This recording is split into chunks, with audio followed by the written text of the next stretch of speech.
Well, today I'm going to teach on attitudes. I thought maybe a few people might need an attitude adjustment.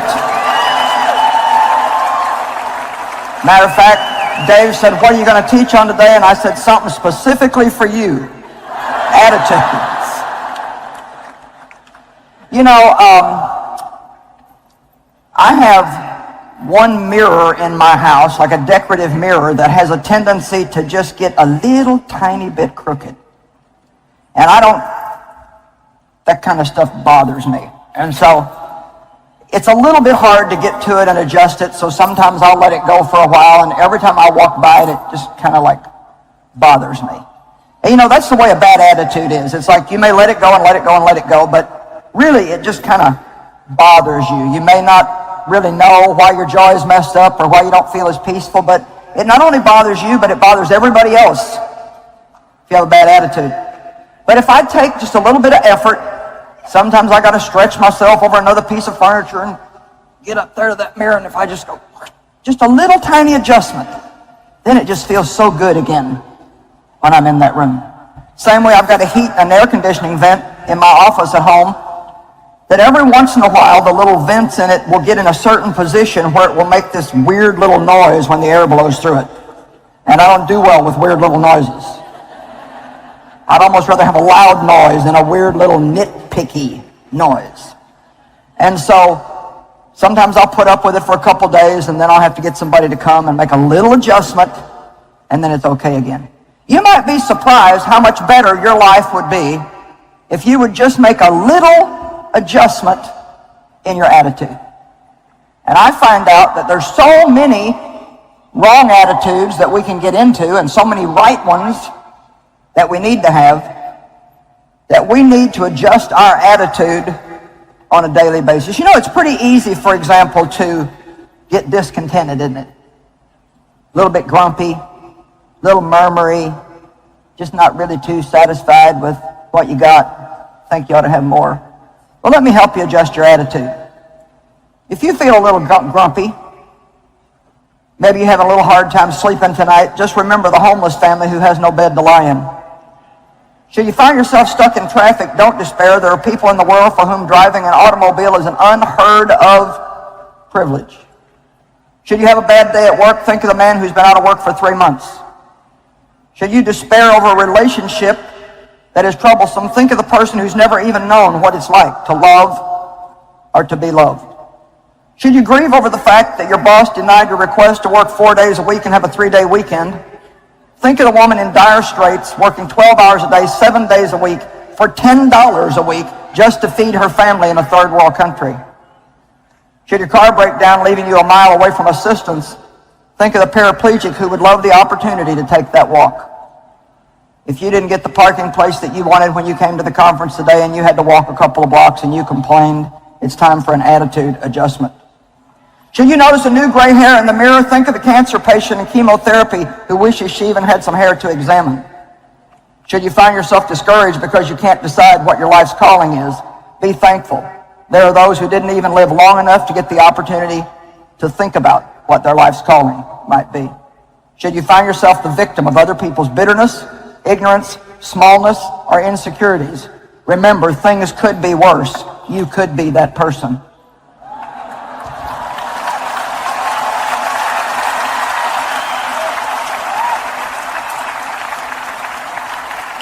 There's all kinds of attitudes, positive attitudes, negative attitudes, contented, discontented, humble, proud, haughty, responsible, irresponsible, thankful, unthankful, merciful, unforgiving, self-pitying. The list just goes on and on and on and on and on. But if you can keep your attitude the way that Jesus kept his attitude, and he should be our example in everything, including attitude, Philippians 2 says, "Let this same attitude and humble mind be in you, which was in Christ Jesus." Let him be your example in humility and every other kind of attitude. I'm telling you today that if you can adjust your attitude on a daily basis, no matter what's going on in your life, you can still enjoy your life. Let me ask you a question. Is your problem really your problem, or is it your attitude toward your problem that's your problem?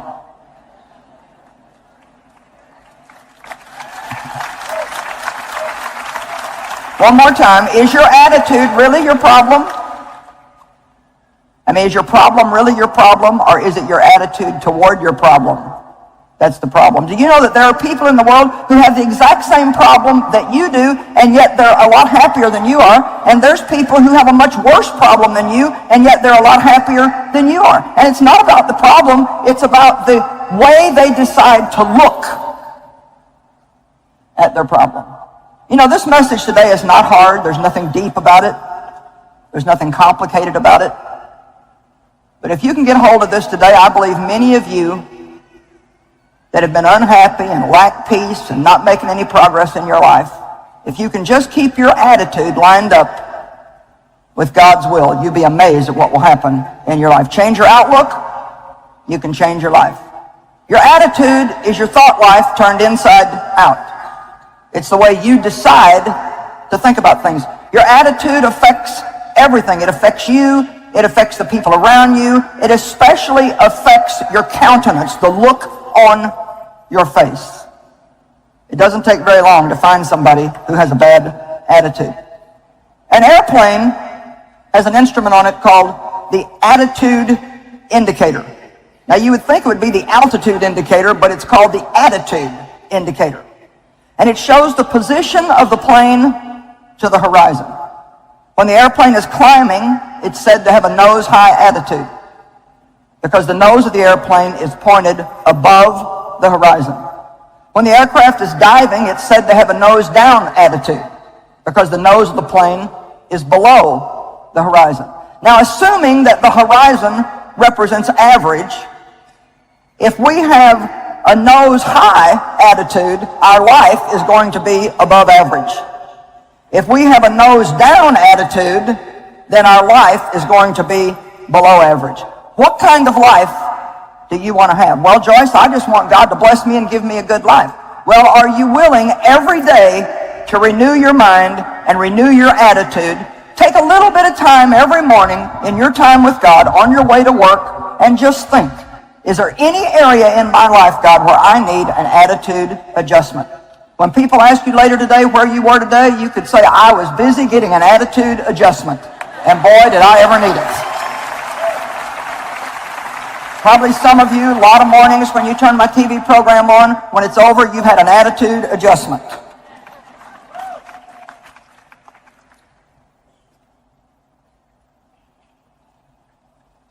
Anybody's attitude can be changed if they want to change it.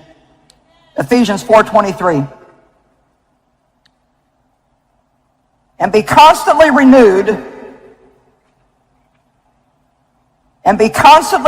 in the spirit of your mind, constantly having a fresh mental and spiritual attitude. Now let's back up and look at verse 22.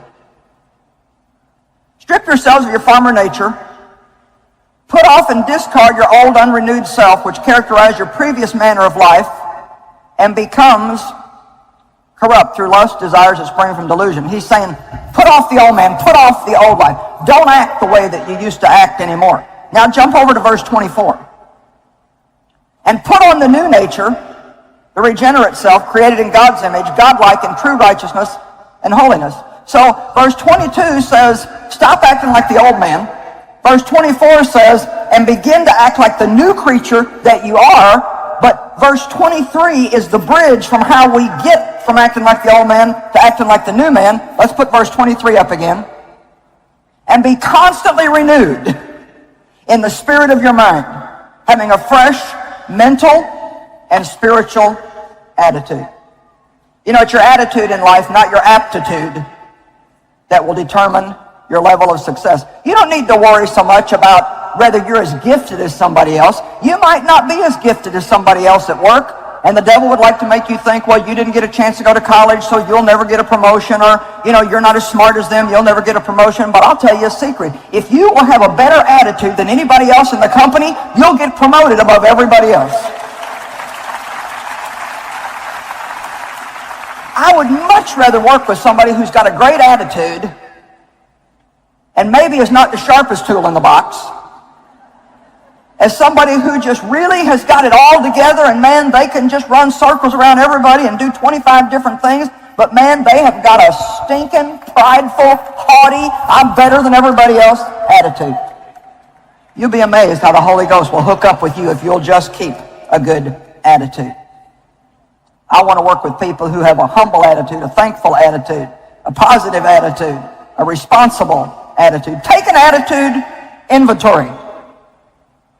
If you would describe your general attitude toward life, which one of the following songs would you be singing when you get up every morning? Make the world go away. Raindrops keep falling on my head. I'll do it my way. Or, oh, what a beautiful morning. Oh, what a beautiful day.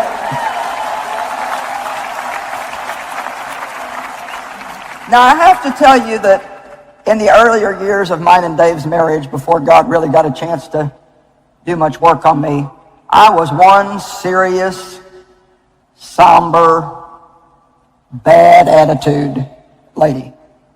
Dave, on the other hand, is happy and positive and just, he gets up and he'd start singing, and I would actually ask him to be quiet.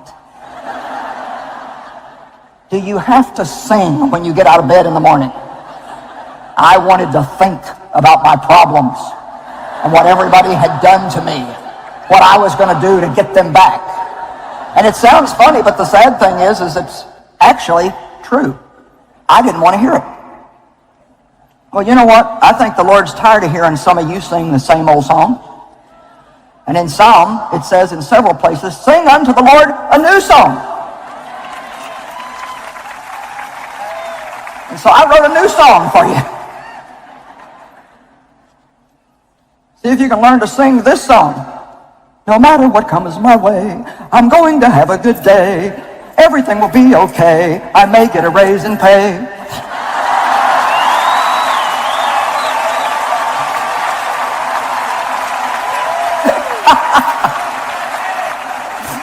Oh, I tell you, I bet the worship teams are going to be after me now to be their lead singer. Don't you imagine?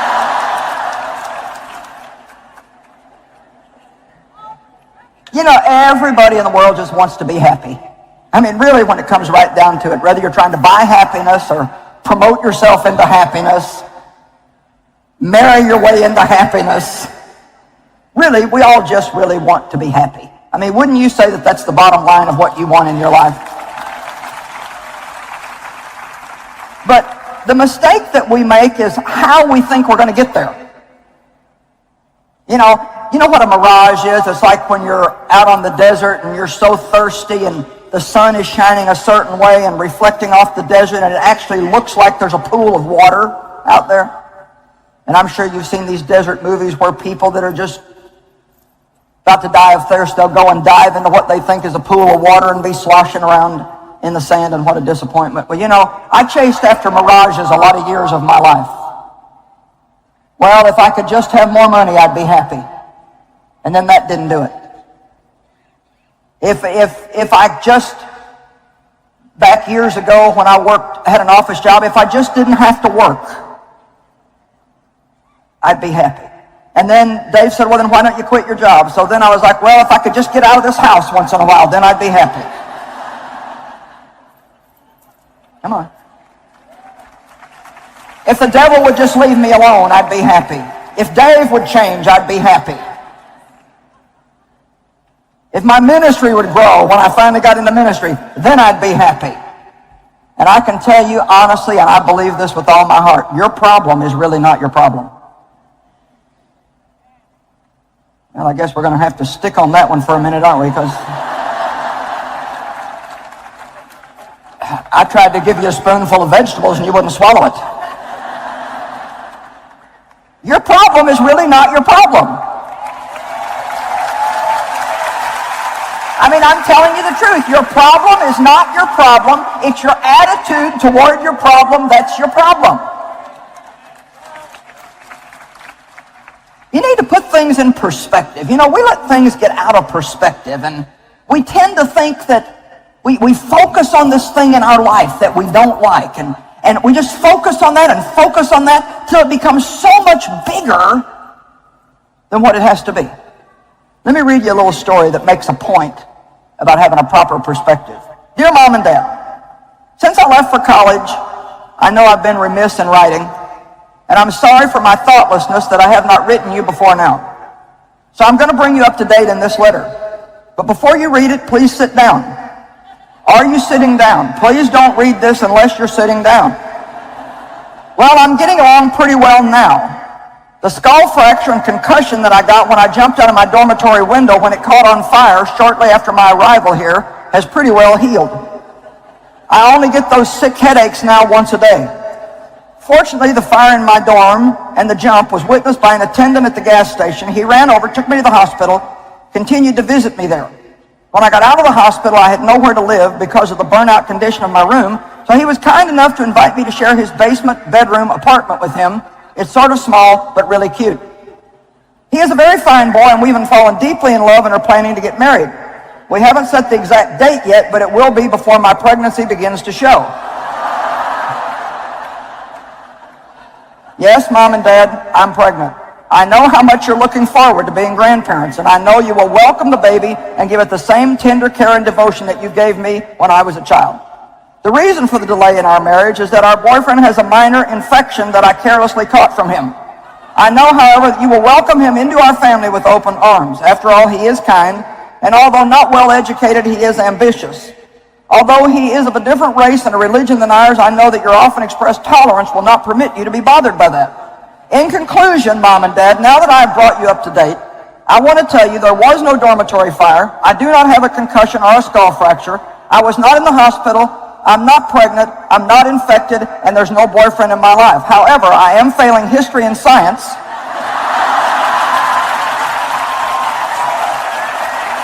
And I wanted you to have a proper perspective.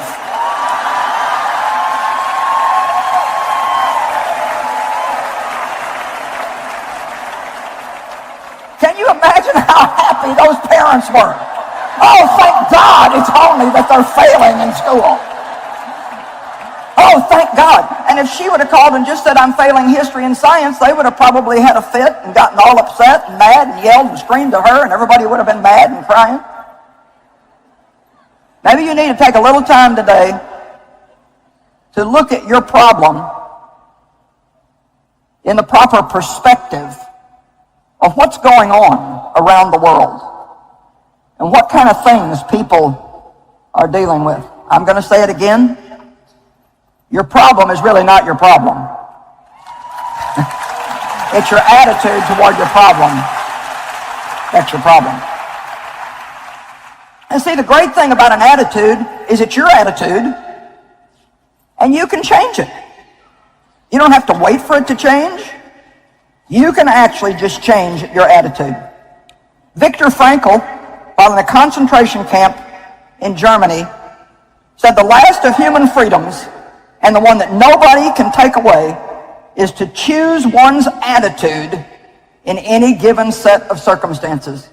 Even in a concentration camp, he decided, I have got something that you cannot take away from me.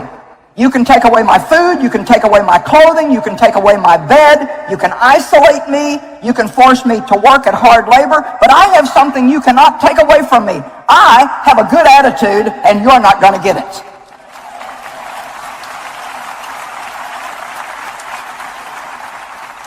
See, I told you we're all getting an attitude adjustment today. Everybody just wants to be happy. And interestingly enough, the Bible repeatedly tells us, and I don't like it any better than you do, but it repeatedly tells us when we have trials and tribulations to be happy. Jesus said in John 16:33, in the world you will have tribulation. It's a promise. And then the next thing he said is, cheer up. Thank you. Cheer up. Why? Because even though you have problems, you also have me. In the world, you will have tribulation. Everybody in the world has tribulation. But you can cheer up because Jesus said, I have overcome the world.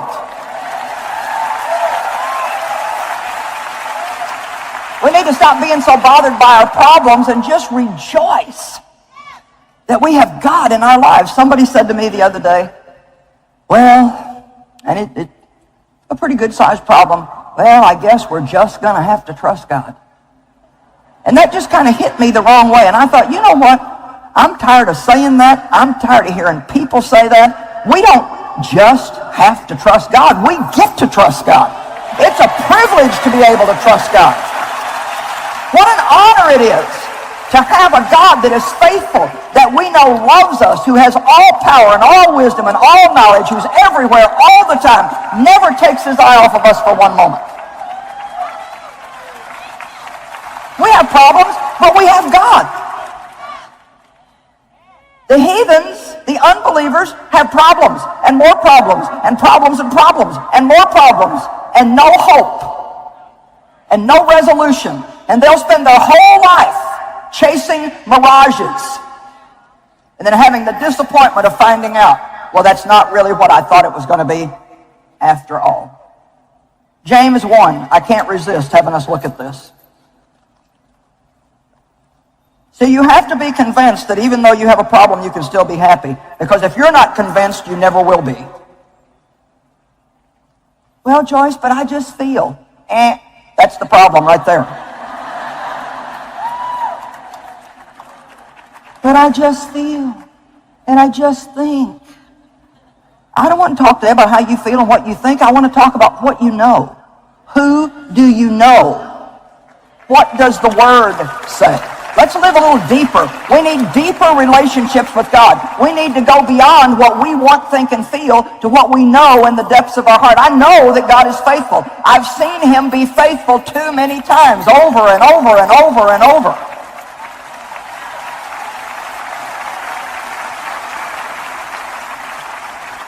Verse 2, James 1:2. Consider it wholly joyful, my brethren, when you are enveloped in or encounter trials of any sort and fall into various temptations. Be wholly, completely, totally joyful when you have all kinds of trouble. You notice the clapping stopped. Be assured and understand that the trial and the proving of your faith bring out endurance and steadfastness and patience. Well, I found out that they brought a lot of things out of me before we got around to patience and endurance. But see, that's why they're good for us. Those hard times in our life are when we get experience and when we get equipment for the things that God wants to use us for in the future. When you're going through a hard time, you can say, God, I don't like this. It doesn't feel good. But I'm going to rejoice anyway because I know that I'm going to gain something out of this. I'm going to get something out of this. I'm going to be more mature. I'm going to know you better when this is over than I did when it started.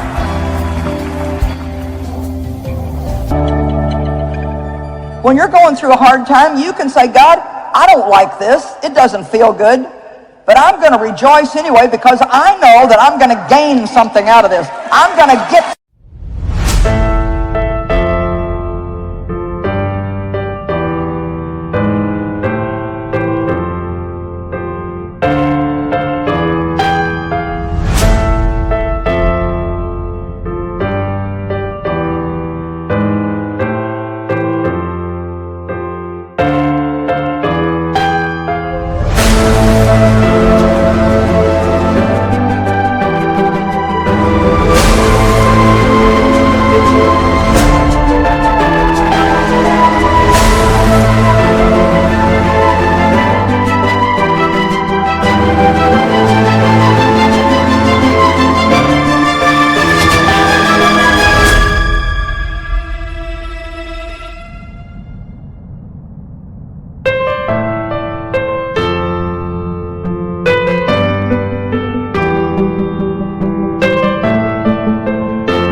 something out of this.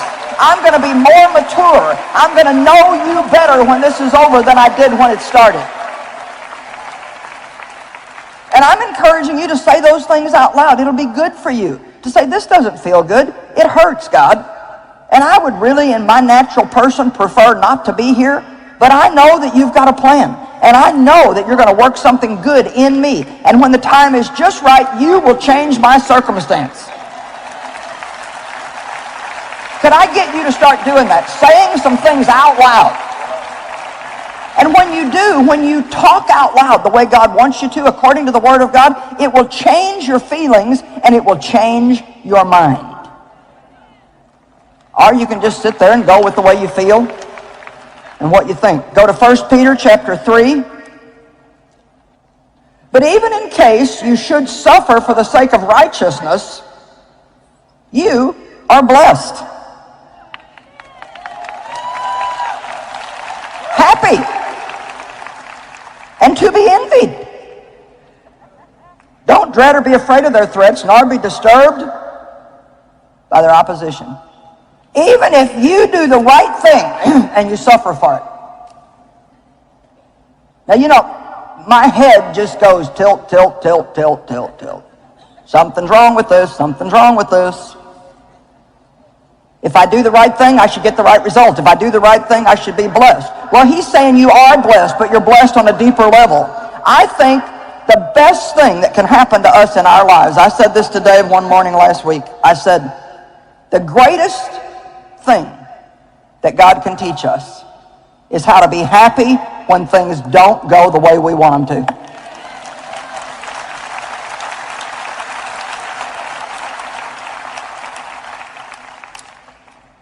In Matthew chapter 5, we have a famous sermon from Jesus called the Sermon on the Mount, or the Beatitudes, spelled Beautitudes, but I like to call them the Beatitudes, BE/attitudes. They're the attitudes that we need to have if we want to have the joy that God says we can have. So if we could look at Matthew chapter 5 for just a moment.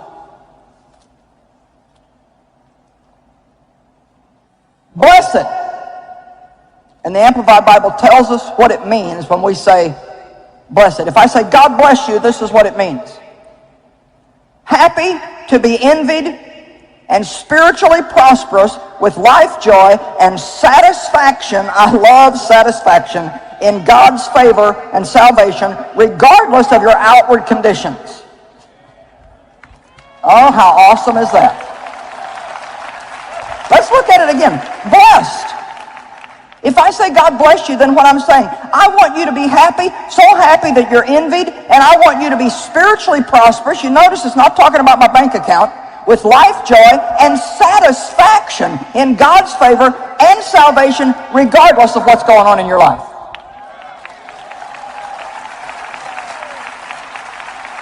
And can I tell you a secret? I think we spend a lot of time praying prayers that God's not all that interested in hearing. I think we talk to him way too much about stuff and things that we need and people that need to change for us to be happy, and pay raises and bigger houses and new cars and getting married or getting out of being married or whatever it might be. And I want to challenge you to start praying a little bit differently. Get up every day and say, you know, God, like anybody else, I hope everything goes my way today, but in case it doesn't, I'm praying right now that I'll remain stable, and that I will just be as happy as I would be if everything was going my way. Did it ever occur to you to pray ahead of time that you could be stable when you're not getting your way? I prayed that yesterday and today, and I pray that very often. We all want what we want, and there's nothing really wrong with that. We're human beings, and many times God does give you what you want. But we all know from experience that we don't always have every day go just the way that we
like it to go. We have so many unbelievable hotel experiences in our ministry travel. And one would think, with the number of years that I have done this, and the number of hotels that I have stayed in, that I could get just a little tiny extra favor from God. And I could get in hotels where everything works. But no, once again, here in Albany,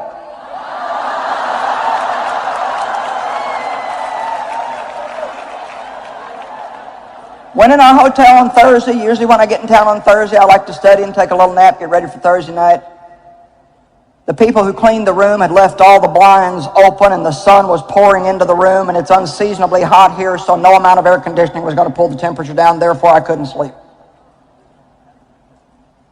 Turned the water faucet on in the sink in the kitchen, and the faucet came off in my hand. My bathroom sink was stopped up. If you ran water in it, then you had to turn the water off, and you had to wait for it to dribble out until you could run any more water. Thursday night, 12:30 at night, somebody tried to get in our room. It was a man who'd been sent to collect hangers out of empty rooms. And we had that locked on our door, and so when he shoved on it, it made this loud noise, and Dave jumps up and goes over there. What do you think they're doing? What are you trying to get into this room for? Who are you? What do you want? And the guy said, "Ooh, I thought the room was empty." Well, of course, by then, we're all awake, and we're like, we always ask the desk not to put calls through to my room, and I'm sure you can understand that because there's no telling who all might want to call me and how often they might want to call, not realizing that I need to rest and study. And yet, I was taking my nap on Friday, sleeping nicely, and the phone starts ringing. Then yesterday, when we went home from the meeting, you would have loved to have seen this. We should have really taken a picture. This happens to us. I cannot tell you how many times this happens to us. They change the key card and you cannot get in your room. Even though you're still paying for the room, you cannot get in it. So they went and got a guy that was supposedly had a master key, and even his key wouldn't work. So here we are. Me, Dave, my administrative assistant, we're just hanging out in the hotel hall, sitting in the floor. After being here doing this great meeting and everybody clapping and cheering, I think it's just God's way of letting me know that just remember who you are and where you came from. Just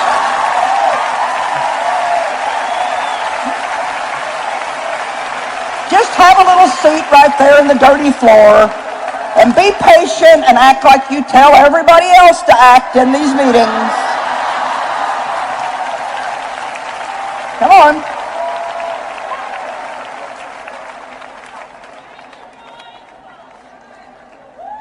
But the Bible actually says when things like that are going on, if I can remain the same, then I am so blessed. Actually, what happens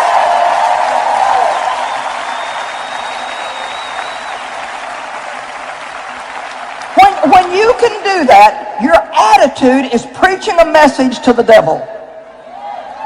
You are a loser. Once again, you didn't get me.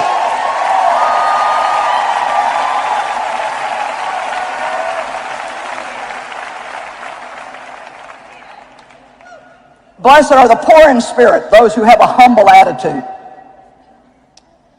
Blessed are those who, when they mourn, keep a positive attitude, because they shall be comforted. Blessed are the meek, those who have a very contented attitude. A person who's not meek is haughty and proud, and they always think they deserve more than what they have. But a meek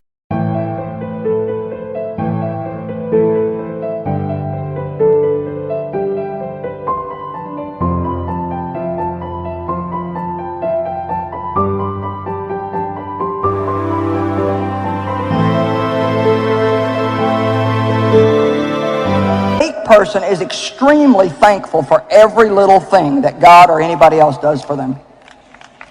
Blessed are those that are hungry for righteousness' sake. They have an attitude of excellence. They always want to do what's right. Blessed are the merciful. They have a very forgiving attitude. Oh, don't worry about it. I make plenty of mistakes myself.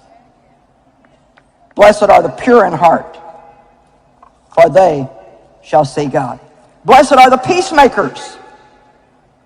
Blessed are those who work for unity in themselves and with other people. And blessed are those who are persecuted for doing what's right, who keep an attitude of excellence no matter what it costs. Some people are set on excellence until it hurts. And then as soon as it hurts, they no longer want to be excellent. You know, we see a group of people in the Old Testament. We call them the Israelites because they were from Israel. And they became slaves in Egypt and spent many years in bondage. And they cried out to God desperately. And God sent them a deliverer, Moses, after he had him spend 40 years on the backside of the desert getting some equipment and some experience. Come on, how many of you were here last night? All right.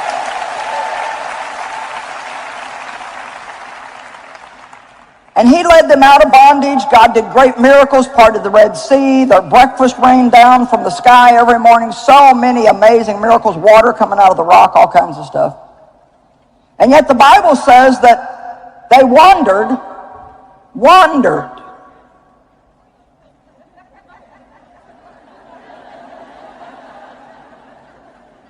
In the desert, 40 years trying to make what was actually an 11-day journey.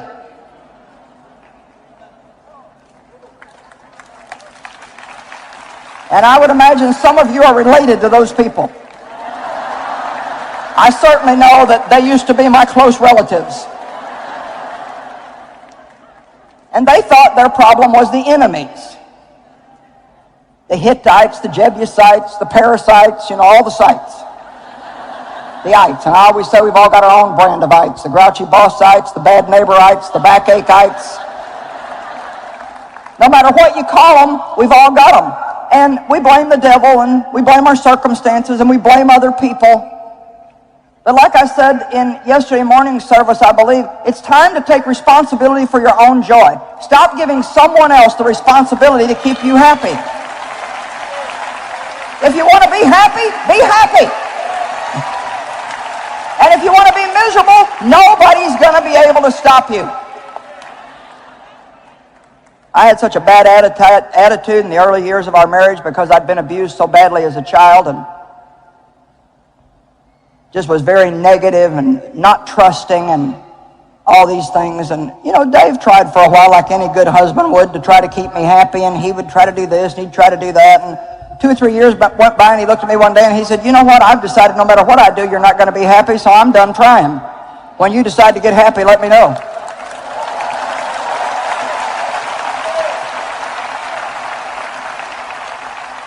And can I tell you a secret? Some of you are in relationship with people that you need to say the same thing to. Because you've been jumping hoops around them long enough trying to keep them happy, and they've already decided they're not going to be happy. And so really you become codependent on their problem, and their joy determines your joy, and you need to make a decision. I'm going to be happy, you do whatever you want to.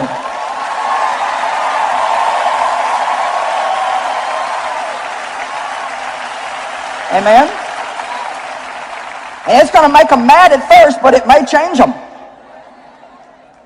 That was one of the best things that Dave did for me, was not let me control his joy. Why have you been 40 years trying to make an 11-day journey? It wasn't their enemies, it was their attitude.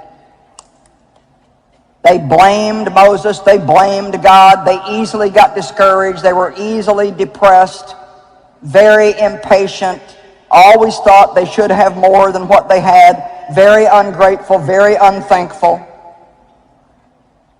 You know, if we do the right thing,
then eventually we'll get the right result. But it amazes me the people who don't want to do the right thing, and then they have a bad attitude toward people who are blessed because they did the right thing. You know, I finally got tired of people being jealous of me because of this, and that, and something else. And I finally just started thinking, you know what? Don't want what somebody else has unless you're willing to do what they did to get it.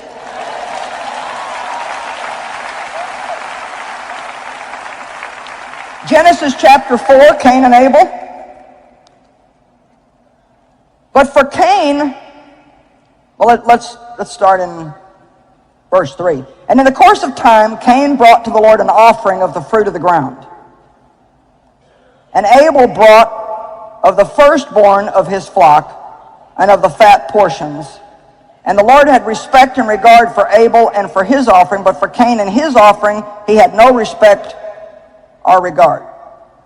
Cain offered the work of his own hands. He offered his own works, which God is never pleased with.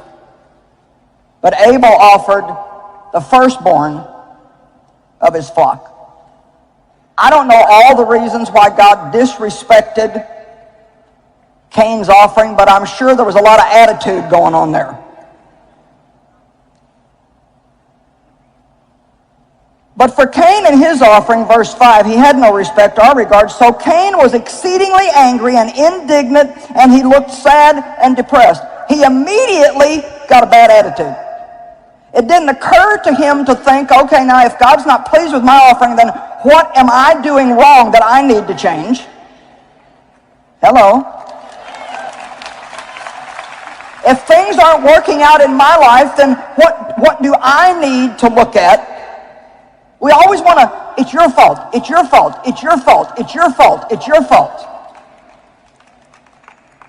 If you continue in my word, you'll know the truth, Jesus said, and the truth will make you free. But it's not the truth about your husband or your kids or your parents or your neighbors that'll make you free. It's the truth that God reveals to you about you.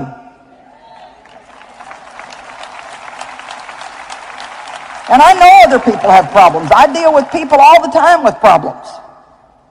And I'm certainly not saying they don't need to change, but I can't do anything about them. The only person that I can hope to see any change in is me if I let God work in me, and other people only if I pray for them and trust God to work.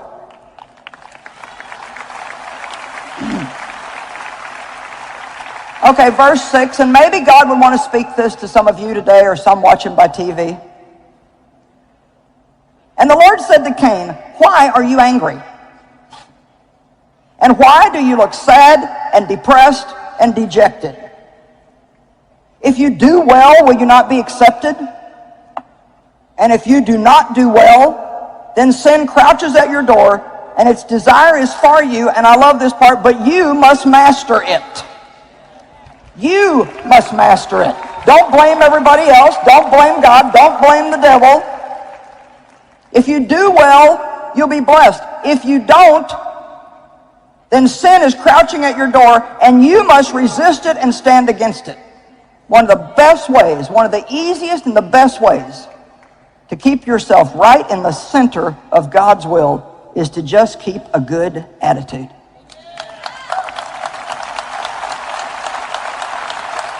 What are some of the most important attitudes? I think that one of the most important things is to always maintain a merciful attitude. Always remember that you've made lots of mistakes, and when other people make mistakes, you don't need to be hard and harsh and legalistic and rigid with them. One of the best things that you can say to people, unless it's a situation where you really do need to deal with something, the best thing to say is, don't worry about it, I make plenty of mistakes on my own.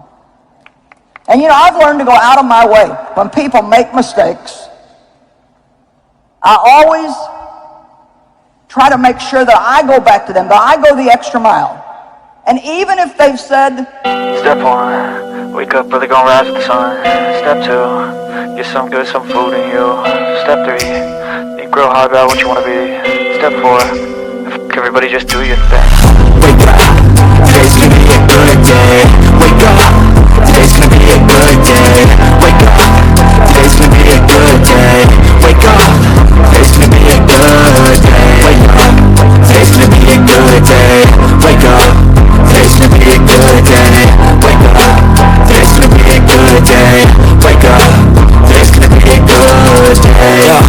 set your affirmations, aspirations. I got shit to do, the aftermath of preparation. Good food, good mood, blood in circulation. One step at a time, yeah, that's how you make it. Set a goal you control and the steps you take them. I try to pick one thought, have some concentration. And if I make a mistake, it's called education. I try to do this every day, call it replication. Wake up, today's gonna be a good day. Wake up, today's gonna be a good day. Wake up, today's gonna be a good day. Wake up, today's gonna be a good day.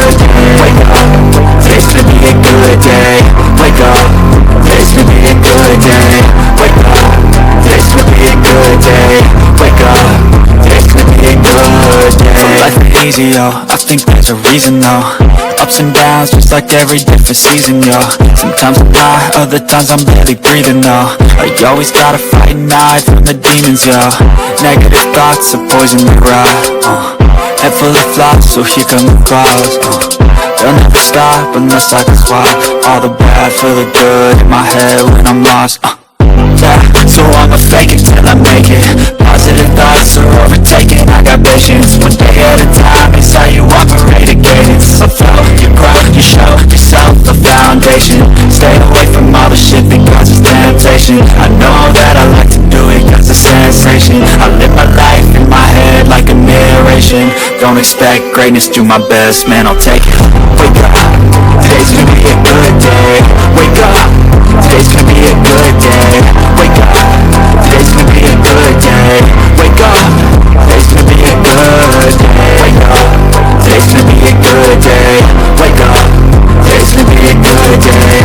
Wake up, today's gonna be a good day. Wake up, today's gonna be a good day. Wake up, don't rise to the sun.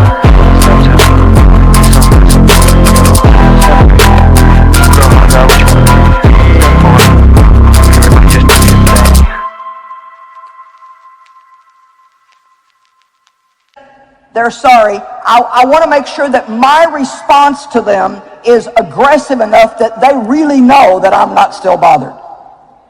Because sometimes somebody can do something to hurt us and they say, I'm sorry, and we're like, yeah, okay. And then they go around and they feel guilty and they're worried about it. It's always nice to just pick the phone up and say, hey, I just want you to know, I don't want you to be concerned about this. Especially with me being in the position of authority I'm in, I know that if people make a boo-boo in front of me and maybe do something that they shouldn't do, that they can feel extra bad. And so I go that extra mile to call them and just say, hey, it's okay. I've made plenty of mistakes in my life. Don't worry about it. Have a merciful attitude. And believe me, I didn't show up on planet Earth with one. I had to develop one. You can develop right attitudes. There are personalities, our temperaments, really. Our personality is a result of the God-given temperament we have and then the things that happen to us in the first few years of our life, and then we call that a personality. Your base bottom line temperament can't be changed, but your personality can always be changed and improved. I'm always going to be an aggressive person, but I've learned to not run all over other people in the midst of my aggression. So there are different personality types, and to be very honest, some people are going to lean a little bit more toward being negative than some other temperament types. I mean, you have the happy, zappy, sanguine people.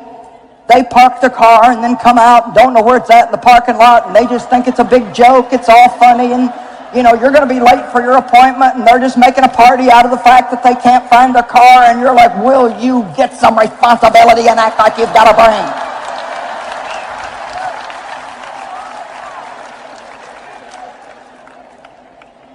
So I'm going to tell you, there are some people that are just naturally more happy and up, and it's easy for them to have that nose-high attitude all the time.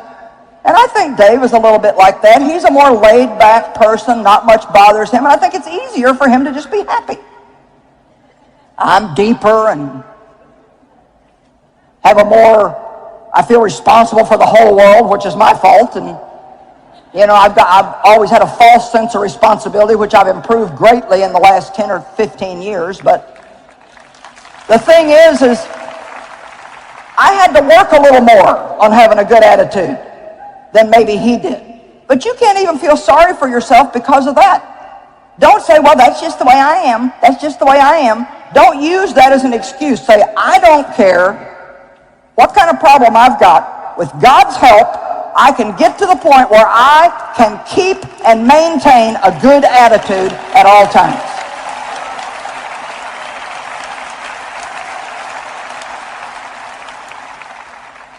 Maintaining a right attitude is easier than regaining a right attitude. See, it takes a lot of energy to get up, and then be down, then try to get back up again, then something else happens you don't like, well, then you gotta call everybody to pray for you, get your truckload full of Christians to pick you up again, and you're back up. Now something else happens you don't like.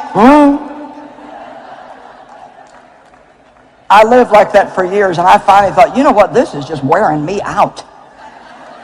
The up and the down, the up and the down, the up and the down. And I actually found out it's easier for me to not let myself get upset than it is to get upset and then try to calm down.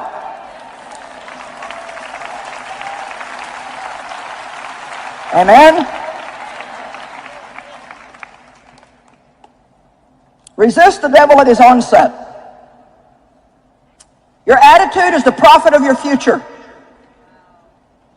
It's your best friend or your worst enemy. It's the thing that draws people to us or repels them from us.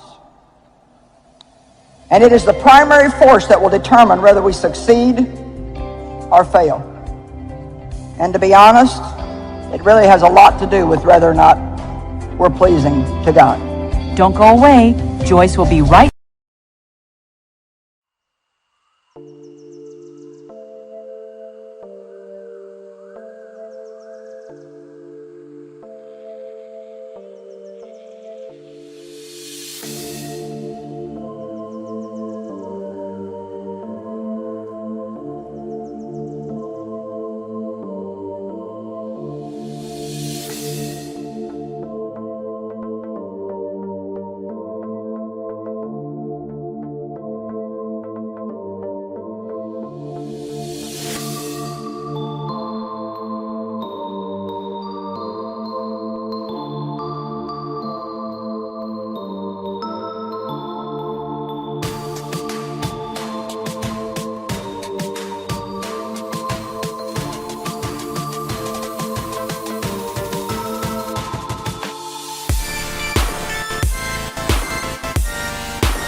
so high I'm hypnotized. What's up is down, what's left is right. Chasing stars and holding you. I can't see the end, but we'll see it through.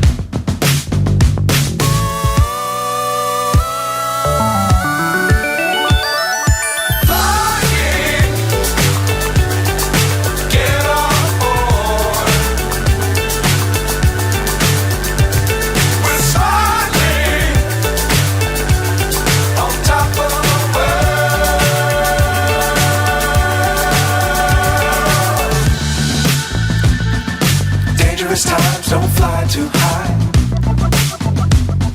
Be sure to keep the ground in sight. Fly forever if you keep it tight.